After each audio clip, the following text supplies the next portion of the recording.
After the release of the redacted Mueller report, President Trump's approval rating has hit an all-time low in one poll. According to a new poll out today from Morning Consult, just 39% of registered voters approve of the job the president is doing, compared to 57% who disapprove, a difference of 18 percentage points. That's the biggest gap between those two numbers since the beginning of the Trump presidency in that Morning Consult poll.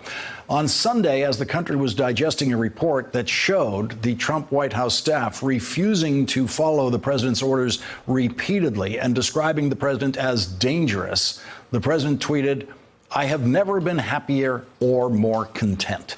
When he was asked today by a reporter at the White House Easter egg roll if he's concerned his staff was ignoring his orders, the president told this lie: "Nobody disobeys my orders." Joining our discussion now is Tony Schwartz. He's the co-author of Donald Trump's best-selling book, The Art of the Deal. And Tony, the president, who you know so well, is now saying he's never been happier. What is the real internal life of Donald Trump today? He tweeted, I believe, 30 times today. 30 times. I mean, that's insane. And he tweets in direct proportion to his internal sense of disorder and rage. So this is a very, very tortured man at the moment. And as impeachment looms as the new question facing the president today said he's not worried about impeachment at all. One of the things that's unique about this president in the impeachment process is that he is such an out-of-control person. Nixon wasn't saying things publicly that added to his impeachment problems. Bill Clinton wasn't saying things publicly that added to his impeachment problems. All the problems that they had were internal to the evidence. This is a president who, if faced with an impeachment process, will constantly be saying things publicly. Well, we know for the duration of his presidency that he has no self-regulatory capacity. His impulses overwhelm him, and when he is feeling under threat, he's even more reactive, and that's what you're seeing now. In many ways, the thing that struck me most, just reading through before I came on, reading through the tweets, is really what they say about his character and his focus of attention. Because out of those 30 tweets, I only saw one, which was the Easter egg hunt was today, which wasn't either angry or defensive. He's the president of the United States, charged with dealing with a wide range of issues, and he doesn't have anything to say about any of those issues. Just, I'm angry at them, and they got it wrong. Yeah, and a report comes out, Mueller report comes out and says the Russians definitely attacked and successfully attacked our election process. He has nothing to say about that. This is a part of the Mueller report that the president certainly hasn't reacted to. It says, in addition to targeting individuals involved in the Clinton campaign, the Russian officers also targeted individuals and entities involved in the administration of the elections.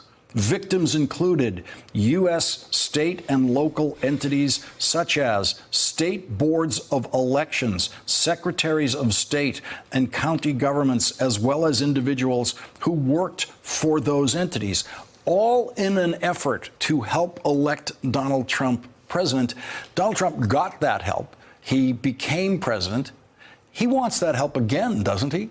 Well, unequivocally. I mean, this is a man with tunnel vision, and his tunnel vision is, how do I get reelected? His ultimate goal, as we know, is to be, emperor, or to be, at the very least, an autocratic leader on par with a Putin. And I think we're in even in the face of all this evidence.